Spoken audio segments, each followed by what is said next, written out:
because Sompa TV so na wugu so a wo hwei ye live our Facebook www.sompafmonline.com www.sompafmonline.com na wo ti yenka e wo bono na po ye famu a ha ye Sompa 90.7 Sompa 90.7 se wo bono na po ye famu a yemo se bia wo bono na afen so hafo ne mpotam ho so a ha ye Sompa 98.9 Sompa 98.9 one year ewo asante mantan kropok masimo fabi wo Sompa 93.1 FM Sompa 93.1 FM enyumre mizo 5G they are funny they am Friday roma Dr. Silas ni mizo ni 5G ni bomodena ne mbompu nimpu na wanu betenwan me kanfo enyumre dia ma wo so ye ne siatica expert no wo chana da nyame ya aduma tutumirika fo ni chemu ya nkrabata bia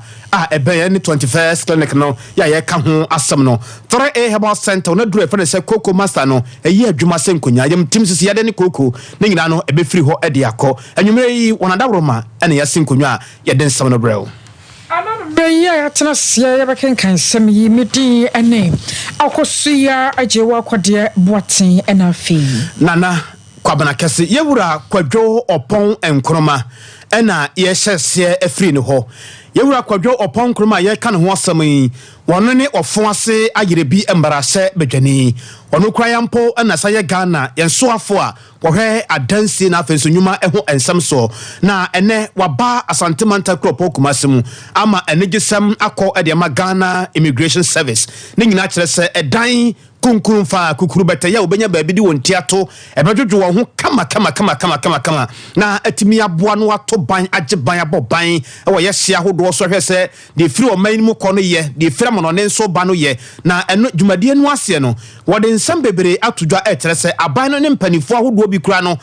to kesa enche bia no fisabe se du ya edi yanim wo no dan ho nsam wo ne abrante sisu no baabi di ne tiato a na akwaya asem ede ama no ne ade no ebi na nso ebetu efiri ho ebiemu nso wo kire se bambo mu nsam no aban ani kuhu yie pa ne science nema bia aban no beye se beye bambo fam no benya asomdue na wode aye adwuma no eno na aban no de nsia kantam se wo beye no aboa abo enkwa ene ejapade ho ban ebiemu nso wo kire se enye Ghana Immigration Service nkwa aban no tretre na kwabo mu akomya ya meya hoduo pi se de beye asra fam no obetimi agina wonaso na bambo mu nsam atimi akọ nanimu yewura kwadwo oponkroma. Also got a government housing program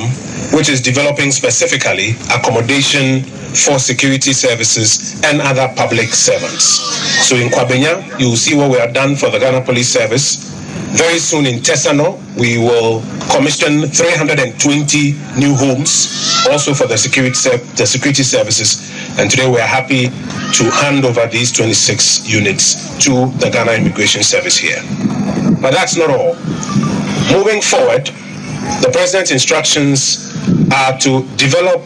an incentive framework that attracts the private sector to come in as master developers and develop the big new settlements and cities with 5,000 homes plus, with integrated amenities that will make available a lot of housing at affordable prices for the majority of our people. Today at the Ministry of Works and Housing, we're in the process of consulting with stakeholders to complete this incentive package, lay same before Cabinet and before Parliament for approval, and use that to stimulate the quick development of housing to reduce our 1.8 million housing deficit in Ghana within the next 10 years. Additionally, we're just about to start a district housing program, Nana, which will ensure that across the 261 districts in our country, and using local building materials so that the final products are very affordable, we are able to deliver more housing, particularly to public servants who are posted into rural areas and the districts to serve the Republic of Ghana. Na wamananso hono mo to aso de nsem bebere eka ho na yenande ye ho woni fa kakra na opani a ye wie ye kɔ ne nche ono so de nsem kakra ma ye Controller General de Ghana Immigration Service yewura Kwame Asua Tachi ono so de nsem kakra e ma ye kire ahomboaboa ene ani so ne ade fefewe akɔ ede amom ne boa ebebo mu e wadwuma a oyemu. Occasion of the handing over of staff houses to the Ghana Immigration Service. Honorable Ministers, Nananum, I know your presence here today on this August occasion attest to the government and your own commitment to making sure that the housing deficit of this country,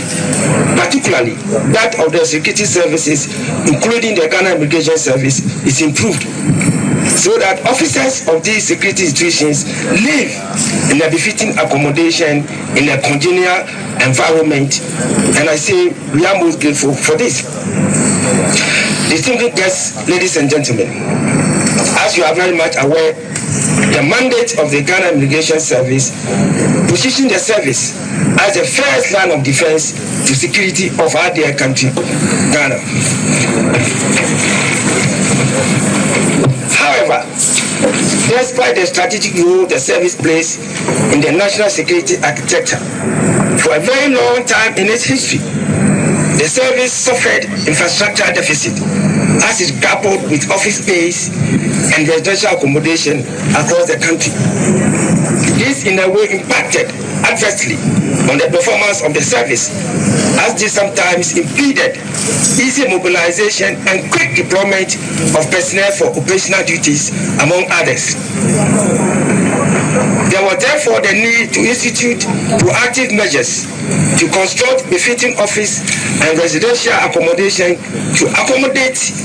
officers in a congenial environment. With the magnanimity and prudent resource allocation by the President of the Republic, His Excellency Nana Addo Dankwa Akufo-Addo, fulfilling his promise to continuously retool the service to enable the service effectively protect the country's borders to ensure peace and security. Yakwa nem yura Alexander Fanyoma ken ayodom kase wo mra shebejo fie wan mo ba no dani na wone nsentro fo atwetwe nkomo e won kramantemu na da duaye an wo kyerem sehwe kwatere kwaso obema wontoma aya no watie ne din ana de waye bi pen so okaso obere mpere no so a aya ne yenye na kinyi kura wo ka no de akwakwo wiesa MPP amanyeko betena akonya so nyame anim ni Ghana fo nyina de wadanse sannyoma kase atela bege ana won ma ye mayi mu a eso fa so ye de bebere o mayi dache ene dan kwama no anyasem ketwama enam saye so ntini wo ka no de akwakowie samo o man ne anyamfom so kura sansa fi ya bato afi sane ye John Dramani Mahama na niasi bia bere na wo hwa sa akonya no basa betena so ni mpre no so no ahwe ya na we de o man ne de ensagu yeti na ye supa esan se ba oba ye no anase mpomre bia twam wotena obetena akonya so no ye wonu ma papa bia da ya sabio wotumi ye a eboa o mayi enti ya hwe ne anyamfom so na mpre no so wo bayi ya san koto ababiem afama no. We have the NDC candidate who has had an opportunity to serve as vice president and president. He's been vice president for 4.5 years before. Almost 3.5 years before. And he's been president also for some 4.5 years. We know his track record. He's the same person with the same oath coming to tell us that they have something to offer. But we know their track record. In any event, perish the thought. Should opportunity smile at him? He has only one term. There will be no sense of urgency. And we dare say that from day one, that government will be in crisis because those party people would be struggling for who should be the next leader. Ghanaians need a stable government with focus, with a vision, with what is happening in the world. We don't need a government that would start with crisis from day one, because they know that, President Mahama, by the constitutional imperative, cannot seek for a second term. So since he's not going to have a second term, from day one, people will be jostling for power. And that would affect governance from day one. But in Bawumia, we have a new person coming in who knows that he has everything at stake. Should he be successful, he would have another opportunity. So he would have much more motivation to work the extra hard to introduce new policies. And what you open your price, Hakasarefa, Professor Jenano Pokwajimaya, no, Ayera John Dramani Mahama Nabedi Chino and Sohobi. Is it the same NDC with its flag bearer and running mate going to Elmina to tell the people that, oh, we have brought a running mate from your community. The question we ask is, to what effect is the selection of that running mate from the region? Is it for the politics of it, or it is for the benefit of the people of Central Region? We dare say that is for the cosmetic politics of it, because the running mate herself cannot with pride point to a single infrastructure that she led, she initiated, and got implemented successfully in the region. So why do you, for instance, come to Central Region and say that, oh, Central Region, I brought you a running mate? That is not what governance is about. Governance is about alleviating poverty. Governance is about introducing projects that would help the people and their suffering. So beyond the NDC bringing back a running mate who cannot point to a particular initiative in the region, I believe that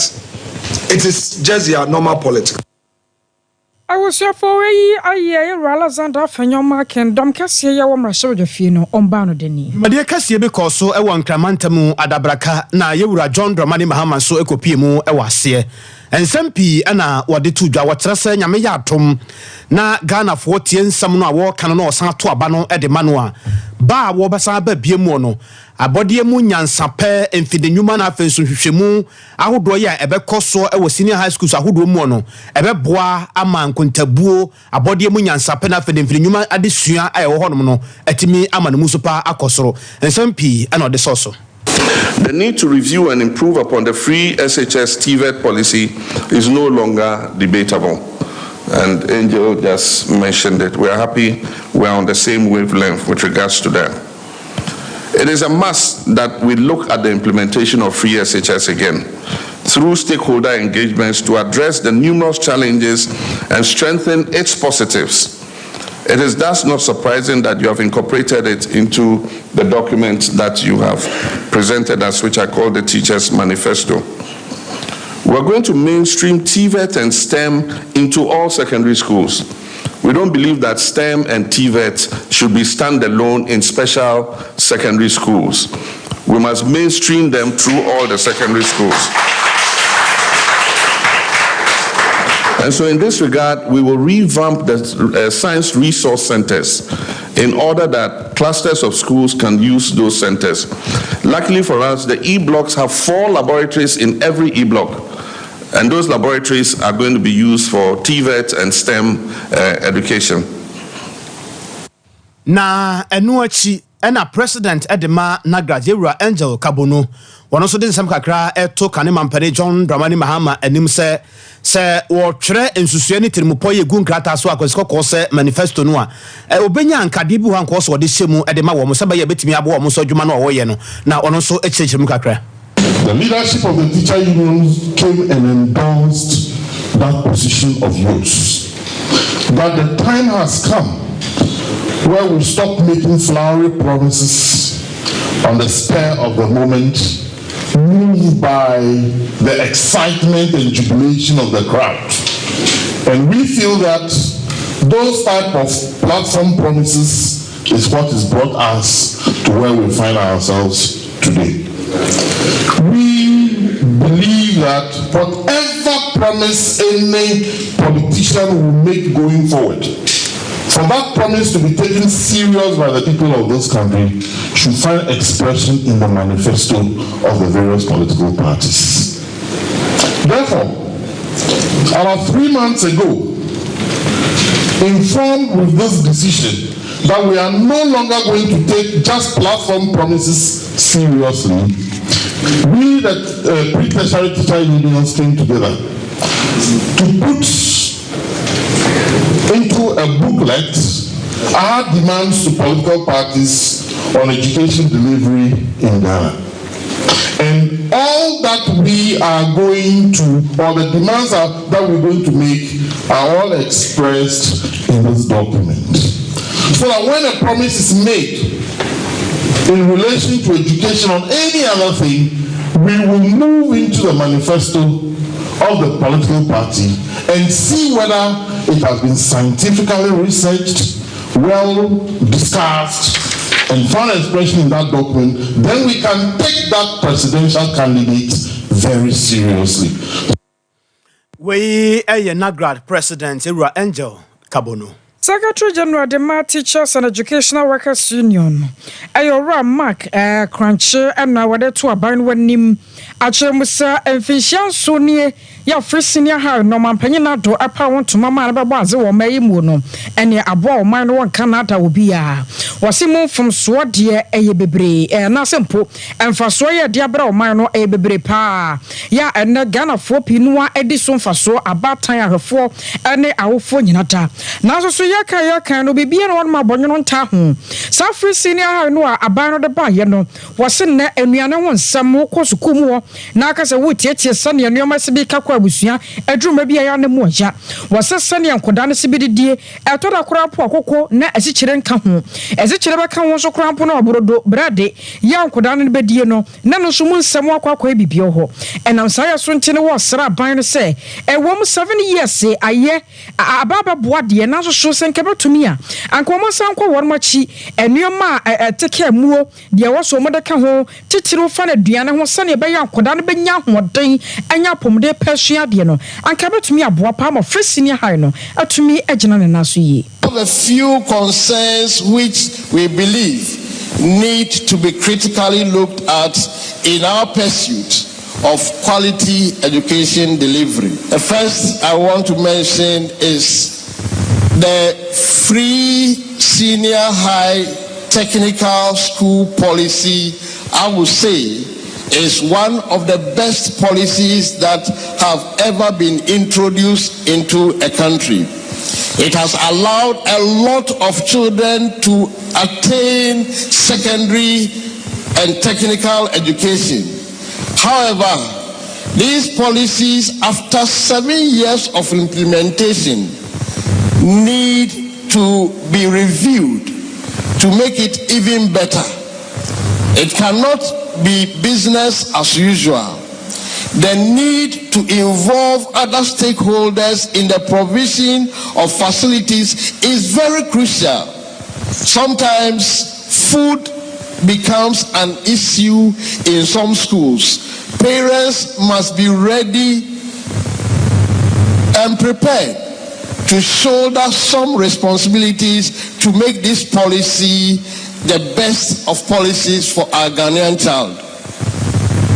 Sometimes in some of the institutions, you hear L cube. That is to say that breakfast is liquid, lunch is liquid, and supper is liquid. So L morning, L in the afternoon, and L in the evening. So L cubed. Whereas we know that normally you would take a light breakfast, but some heavy lunch and something in the evening. And if students are forced to do L cube, how will they have the energy to even learn? And we want to employ our policymakers that it is time we review. And this one is not the politicians' review that I'm talking about. I am talking about educational sector review. A review from a union that is within the education sector and knows what is going on in this sector. Mike Crunchy, Secretary General the Teachers and Educational Workers Union, watch us a free senior high no a brass so citizen so beam. Na Trade Union Congress so kyerɛ nyame ya adom a obi ahwɛ ne calendar no so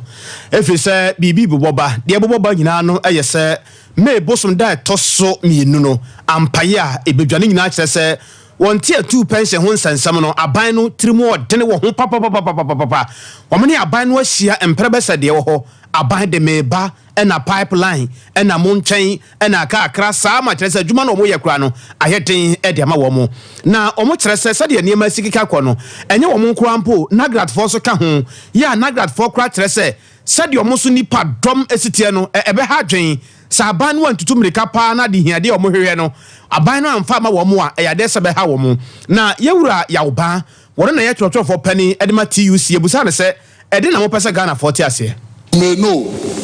that the public sector unions under the forum have already given notice that on the 2nd of May,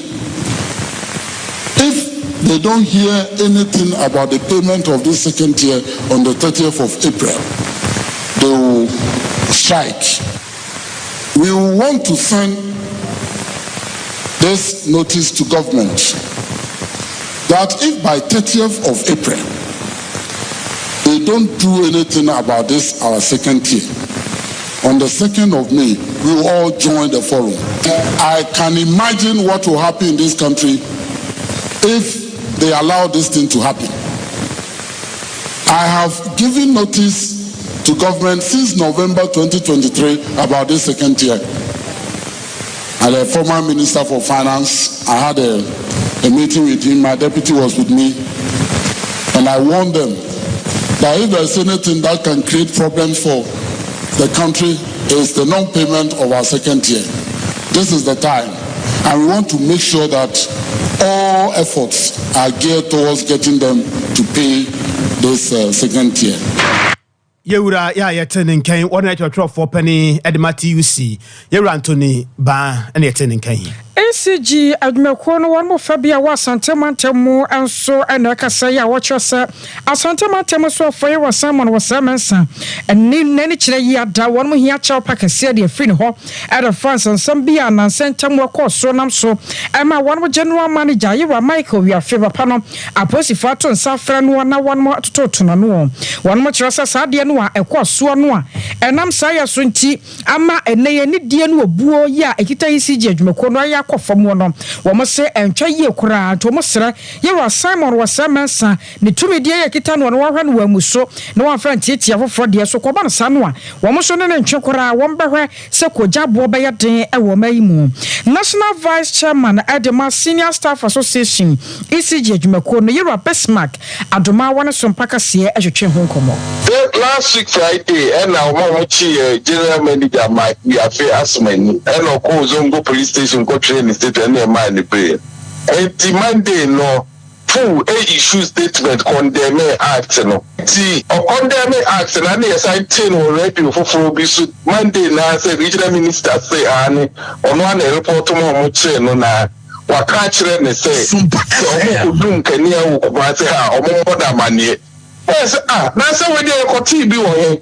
obi di enka waso yenka nia na say kodun na omebo amane ansa na wokọ kodun no ene na high mbebre say regional minister say the 2 million no o mana brosu 2 man ne kofa say ni na say the 2 million no so o mana brosu 2 match do enya sa ni ewu tun enya sa na we use 2 million light bill no mo tia o light bill no for some time ena ma ikodun mo ne kofa ye nya ne say we no cry national task force o mu fi akra na bebedun na Thursday no nti enyumre no na ofre general manager me say TNT na wakwa kutu no na chechire mu se ni si na no se onko na onko so and no se no we dey task force nti so wetimi asa just no regional minister na nkran for no kasa na so no dey ne person wetimi so mekwa akoso di nti that was in the night and the kasa eba bebre o kasa bebre no kaje so betire no where the power line nti ade che na ma sa arrest no ba you know ECG for you na show from Wednesday we will take an action. Yes, if Wednesday we will host red flag, the whole ECG until we wear red, and after that we will meet again and take another decision. Let's get the ABI loose until the AMCHN Tuesday. Maybe Anani Ayepren and our United maybe at to toss any other. National Vice Chairman Dema Senior Staff Association ACG adwumako no Besmark adoma anyumere no nsia brem kase na eguso a yede ma Sompa TV so na ohwe Sompa 93.1 FM ewa Asante Mantan Kropo Kumasimo Sompa 93.1 FM ewa Asante Mantan Kropo Kumasimo Sompa 90.7 ewa Bono Nepo FM Tachiman Kranza Kentampo ene Mpotamu na afenso so wone a o sunwane na afenso hafo ene Mpotamu efabi ewa Sompa 98.9 Sompa 98.9 yina ne aka bom anwumre yade ensam no ebrɛ ye koya nimu ewo ensam foforo emu emse asam no de wate bi wahwe bi na wakenkan bi ama kyerɛ sɛ ya kyerɛkyerɛ mu a ede akyerɛw ne nyina ɛkyerɛ sɛ wɔsenkani bi a ka kɛseɛ yi bi ɛna oyusu nti mo hwɛ TV no so a unu sɛ ɛna esi ɛkwan ne mfimfiri hɔ no mu no a ɛna nam so ama train anya accident a Ghana yɛ ka ho asɛm yie pa na court atanaseɛ ama nsɛm pii ɛna afiri mu aba ɛbra mpanifo asi nkonwa na yɛde owura yi ebegyina daka mu na yɛde kwadu maako ɛnan ɛbɔ no abusua emu mmiɛnsa deɛ ɛna bɛma bɔnani na osu kɔne baako so mana bɛyɛ nan no deɛ na kyerɛ sɛ ayɛ asɛm pa ɛna ato no na ɛbra court kɔ asaseɛ no so bo a yɛde bɔɔ no ebi ɛne sɛ ɛhyɛn na wɔtwi no sabia kronto wamfa adwen ɛne nyansa anto ho ɛno ɛyɛ deɛ di kan neɛ ɛtɔ so mmienu nso baabi a na ɛwɔ sɛ ogyina no ɛnyɛ hɔ na wogyina yɛ nti mmara ɛne adeɛ mu no etia sɛ wankasa wode ɛhyɛn ɛkɔ na ɛhyɛn no enikwa sɛ wogyina ɛwɔ hɔnom na wawode mmara no ahyɛ wo nsɛm na wagyina ɛwɔ hɔ ɛyadeɛ sɛ ɛha adwe yie pa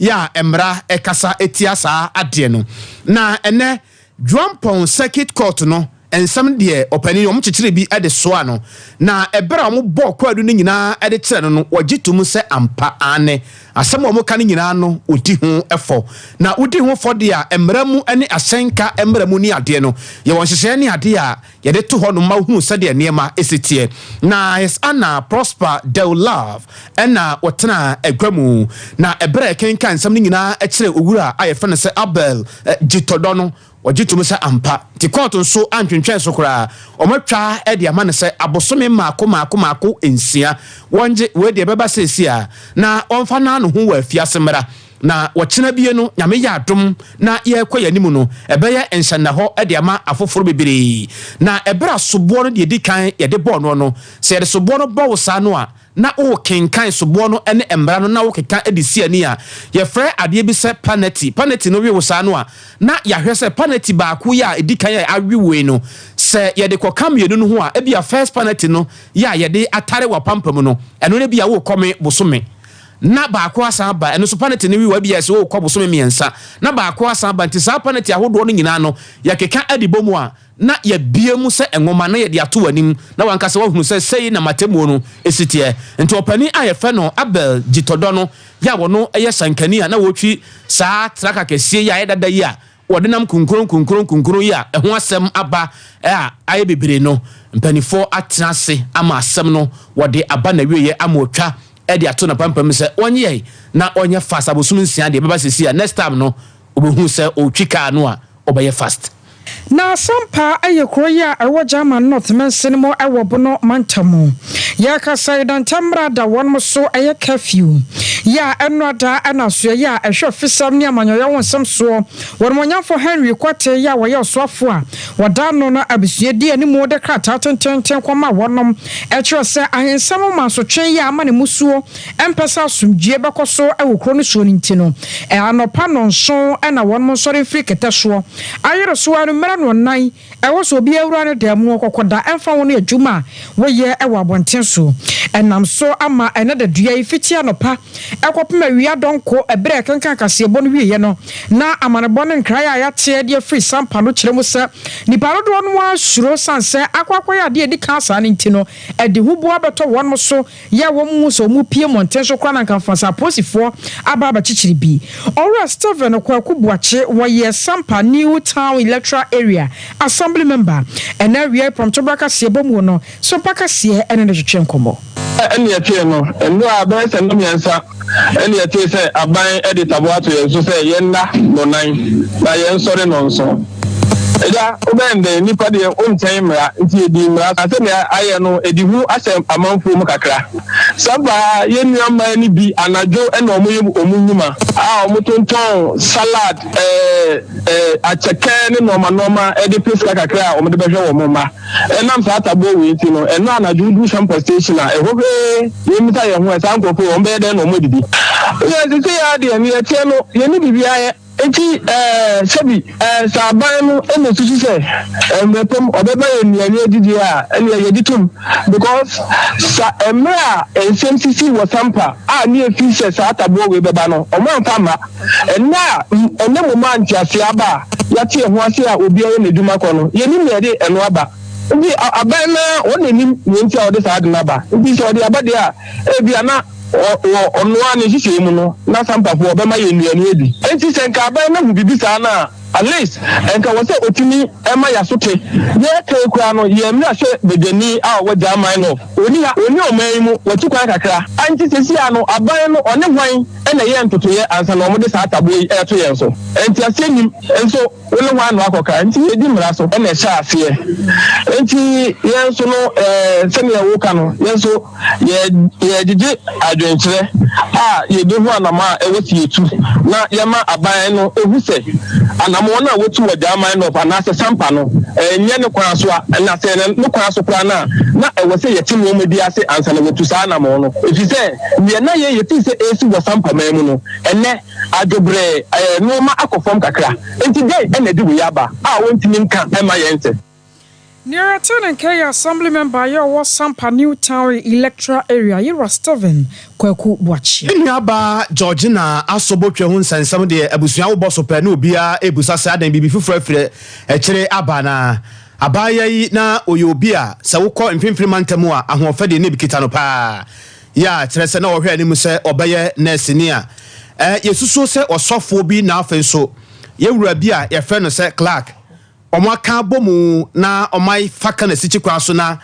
yesusu omo na agye nua bai enkwa e de free atiasefo asase so no emu nsama kwa ye bebre na ye nua bai ma Eric Anaibra asam no baaye no wadi akire mampanifo kra ate abadwakuo bi na ebra mpanifo ate abadwakuo no yewura Clark ene mpanifo bi asese no mugira mbra nimu no ehwe abadwakuo amati na nimu din sa no mso da bi enipa ba ko mienu miensa bi a Oma no ho femfe no mugina kire wono de ye gye omutum se saa badwaku o mo hwɛ saa ye nsensem no mu a enya de se be ye yie na kire se ɛho asɛm no akoye pinso pa ɛwɔ court dem honum na nyame ya adom na se bibia ansi a saa abadwaku no a wate no me bosom da ɛtɔso edu enum ɛna obɛsɛ won dwumadie ase ɛwɔ saa ahwehwɛmu no na court akwa atenase ama kire se ensɛm no kakra ho adikan aba ensɛm no kakra yedi bo ewura no mienu osofo na afese ewura crack no eyese waka bom efa trimopo se obeku nipa eno ye de edikan ne etoso mienu nso ampa onya trimopo no waku nipa ebiemo nso wafa ekwan bi so a ekura akode a etimi edi ewuo na etimi boman ebra emra bia no enkita wo mo wasa mutimi ekuta saa akode no na je se emu asem eno no na wo hwe ani mu se nyame ya adomo a meboso de toso edu ensia eda no ampaye bedwada no eye wukuada na afenso ne ya wada so no so no behwe na meboso de toso aduonu miensa da no so besi ya wada na asem no wasan atenase na yenua bema ereka na ya wosi anamu ewo mfimfim mantamu no ohwiehwie mu duadue mu a pusu mu a ema wone yenua bai ya ne wonka atiasefo hu biem no wofa edi enkomo na uncle papa anan Swansea ensemu a wode ma yenua bema ereka na no sei netie Julius ni wi wanandan mission mun kwen na makas ma chon ebusuafo a ye wi yiji na gwen nyinara aso na asem ye nu zi chirpa ntinde court eyi wan ma wo babua judge mu wi asem ma tantini ayedwuma we share with them court we share with them nyankopon ntinu ko be wo asem ni evidence wo asem ni nyinara atamaje na waka nso bo hwe ni nyina no wo zi no kwa na pepe wo ayedwuma simampem ka chan na inde woman no kwen on daisy na man Ghana obia orishon so na so ni wona nyu dechi ehwe nsama atene general king what's the evidence now ho na say kokko to say no evidence so wudi yaden wudi edwuma nti atene general evidence na you ready adance for what ni na waja atum de wo nyina obuba bagidasi nti yene bushafo ni yeji tum de ane de wo jeti mapa de atente ni be edwuma abusia wei eye papa anana Swansea wona ye nuaba aye friend no Georgina Asobotwe ne wofa nsam a wode ma ye nuaba ma Erica Nai eno no Nyankopon yaduma wochina ayano wato fa 21st clinic ehwa overseas junction abusia kwa woso wote nsam no adifri Sompa womba show kama afa osiatika yade no ehu yasa osiatika no aye firi to ase ewe twenwa ntini ni mo twetwenwa de aba wo na ase amemu yi aye dududu wotena se na wo sode ase abodua wontumi nsore wogina wo kakra so na wo tu na so na no so akwa asem foforo ko 21st ebia na yesiatika yade no senya no kra na yade foforo wo mbehuna kire entam no masoso ano ede amawo ya branches ne doso ba bia bekọ bia no wora boya prum ye ba biu ana afre ahoma no 0540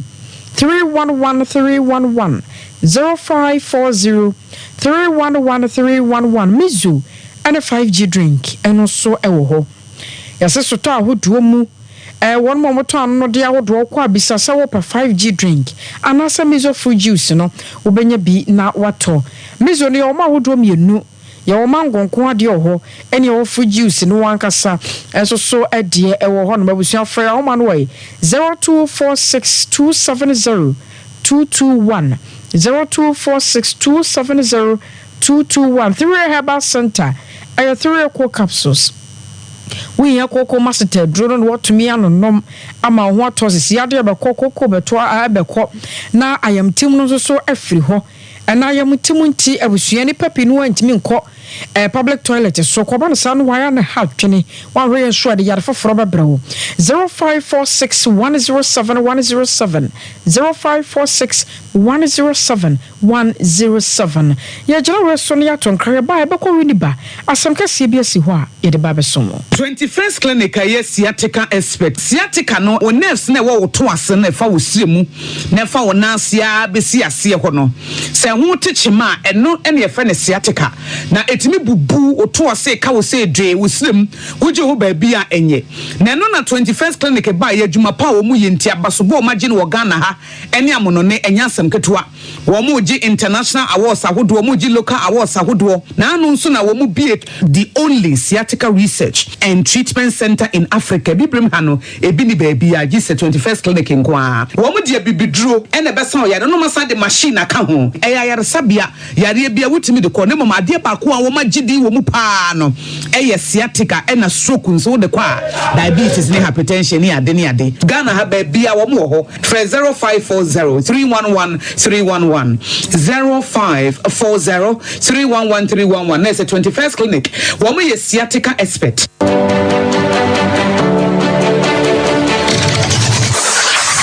Introducing Mixer 5G Sparkling Drink, a whole new refreshment in a can. Mixer 5G is a tasty non-alcoholic drink. It is a perfect companion for all your events, including parties, weddings, and funerals. It is made with green tea, ginseng, guarana, grapes, and grapefruit. Get refreshed with Mixer 5G Sparkling Drink. For bulk purchases, contact 0246 270 221. This advert is FDA approved.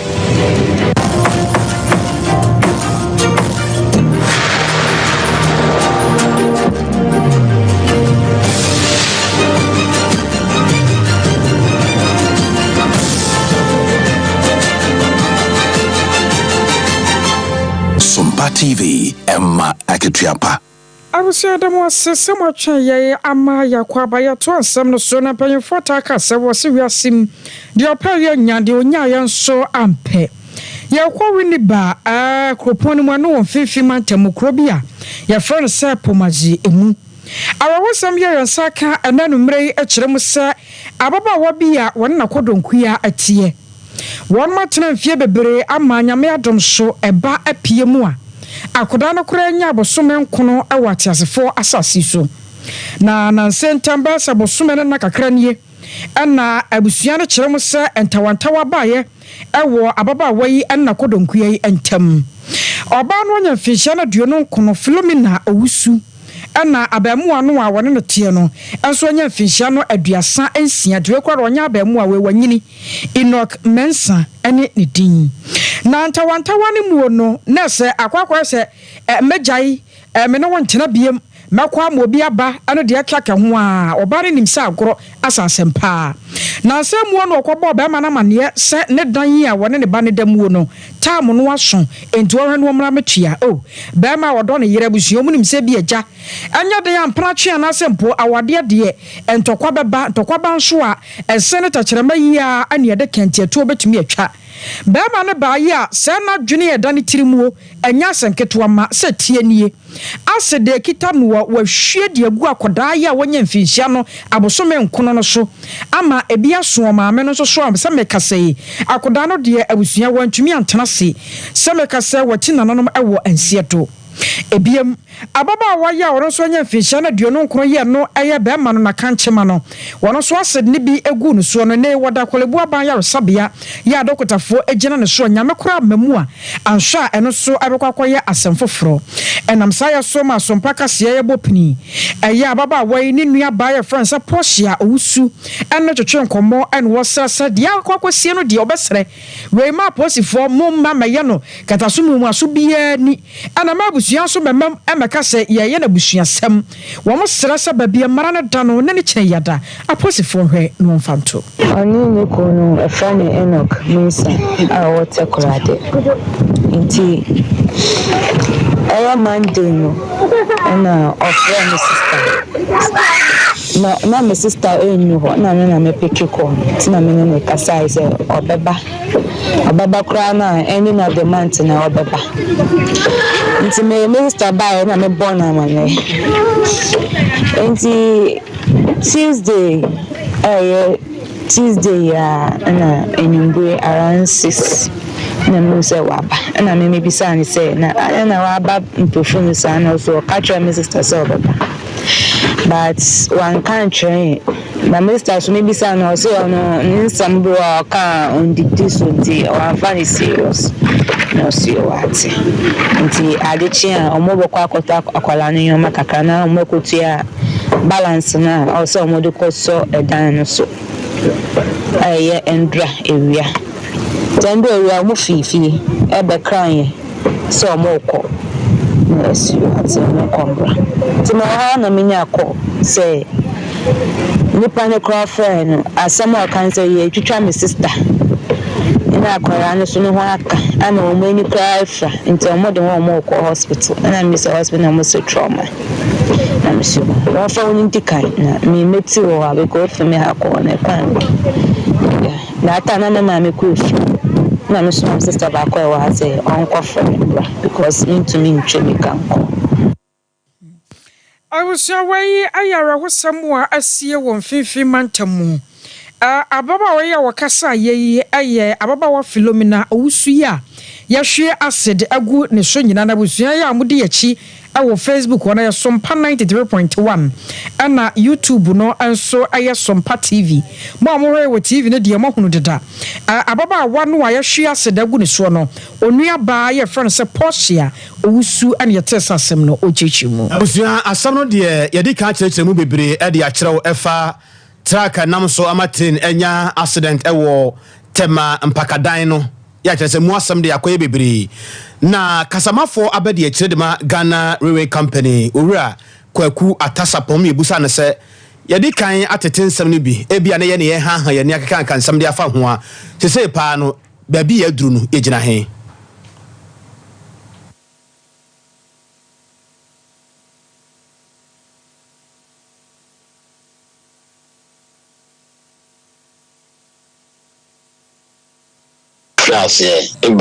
so what the project next year coffee the things amount for cash politicians be posturing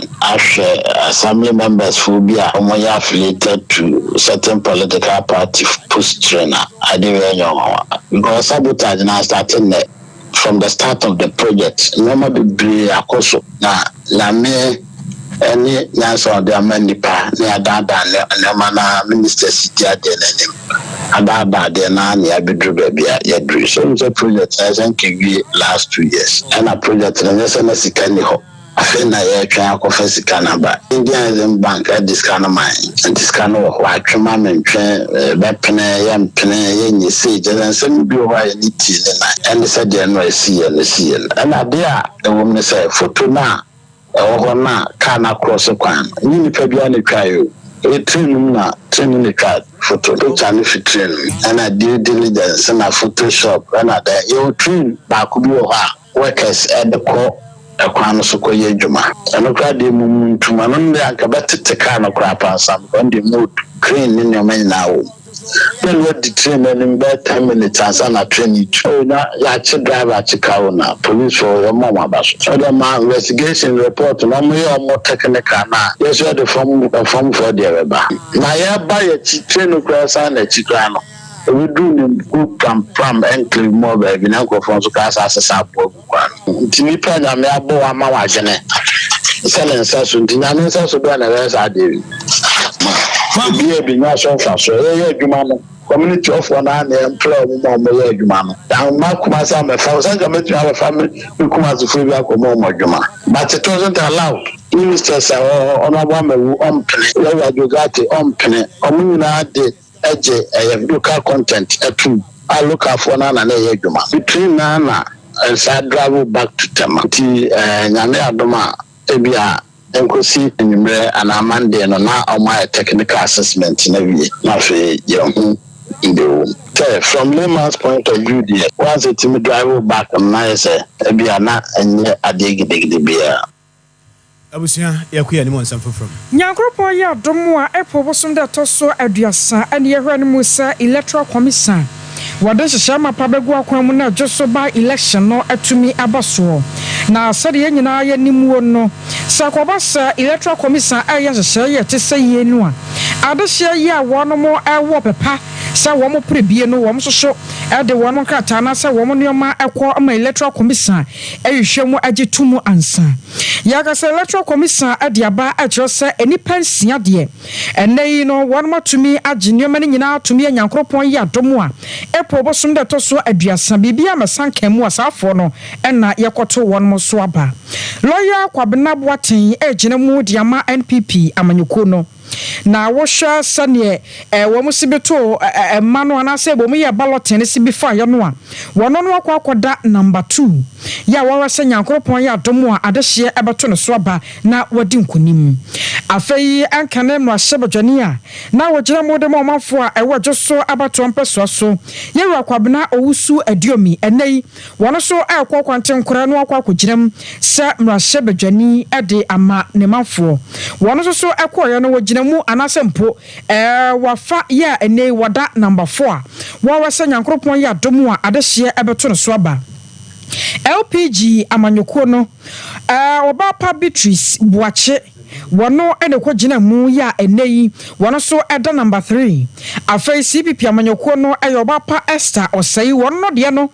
na ewi akire na ase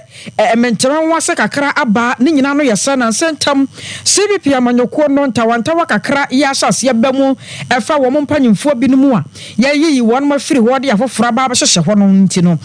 maame no ko ye a wode ne forms anasa ne nioma ekro no na se akwakoye menteran wase kakra wo mo se electoral commission asem wonye ebi se yanye ebi chese ensansam no na ya akwakodoso na so ni nyina mu no enai wono so ballotin no waye bi ya sebra ya kase number 1 wono na edikan ya yehwe se nyankropon ya domo a omo ebeto ne so aba Joseph Atakora ana fei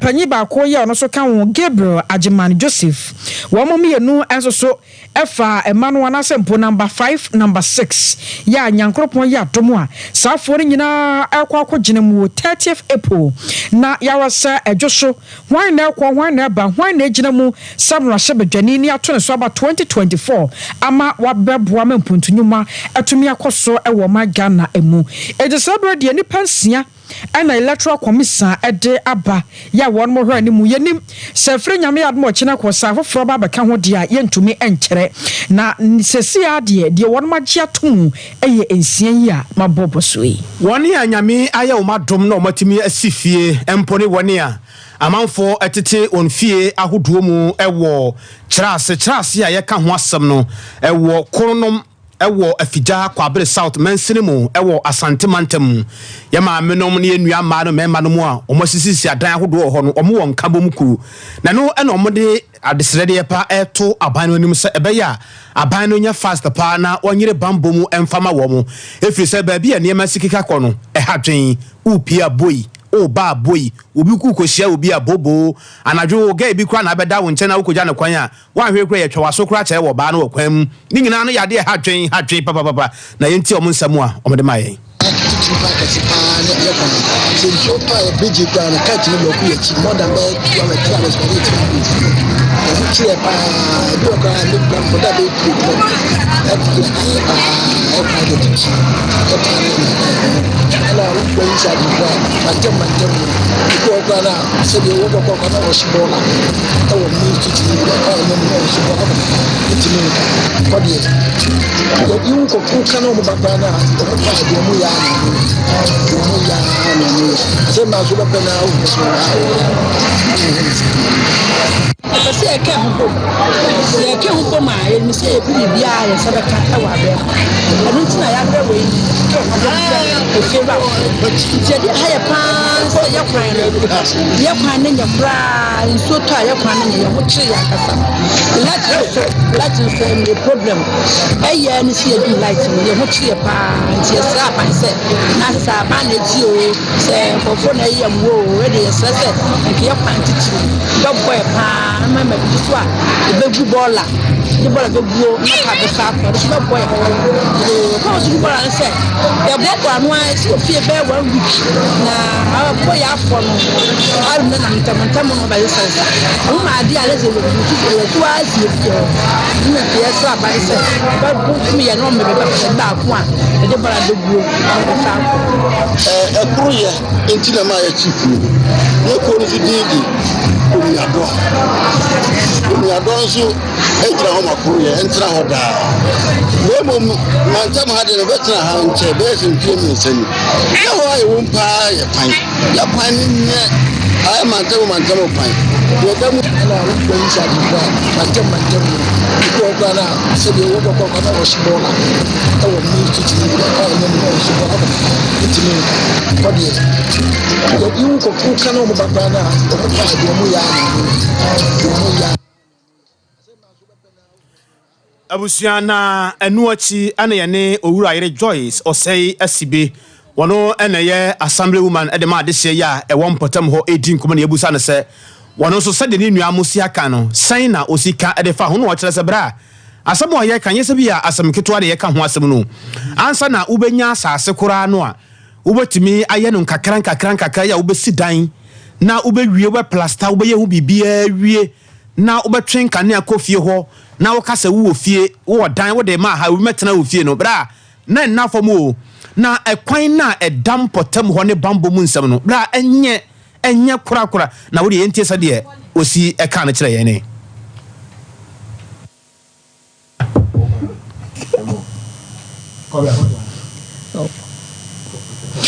I was here. It's my kitchen restaurant near Comfort Diama was Baba Padiana Papa D now ho entimi ento. It's my kitchen restaurant. Now quite a biano I radio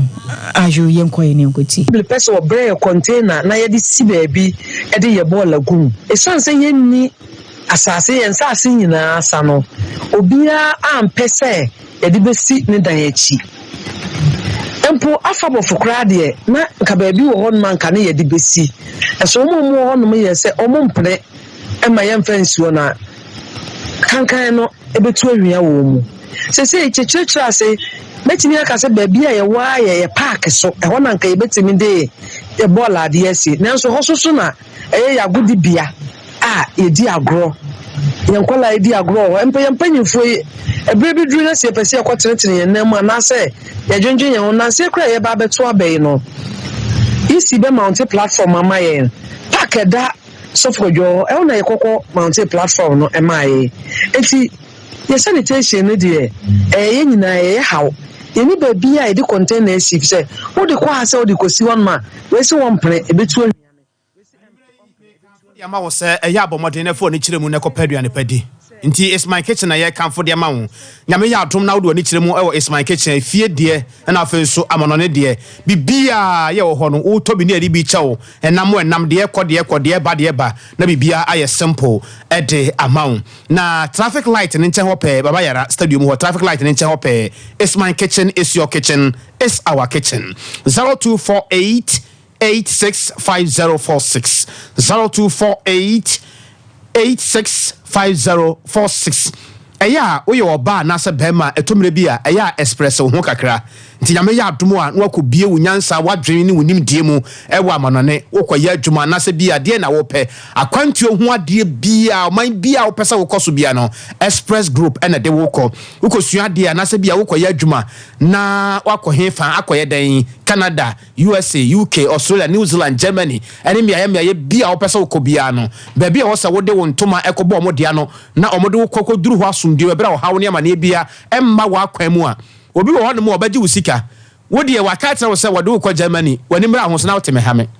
obi wo ho no mo wo se me de wo kɔ ebia USA wani mra ho so no na wo te Cote d'Ivoire ne nyina no eye sika wagye die no wo de wo di sa ensemfo no ha twen ba bia kuma senkran tema sa soso na ba ya hodo pi ye wo ho fine number no na ye ni enkomo 0249 000444 and now 0555550067 na waje so eya bomoden na eno mu ni nkomo na mo nsa akwantu mu nsam no se wonnim ba bia wokɔ na wo fa ba bi papa de a eye wodo ene asomdwe Kajando kosia somwa ya Grace enafe safo wona betena fidie na chia wo chinchimye ensan fa panye wo asante abo Benedict akosia ajewa akode abo aten ene medin mene nana kwabna kese sore so amasado de asem penipa dwumadie no aba wakom na nkai botewe wo honti edebetwa wansa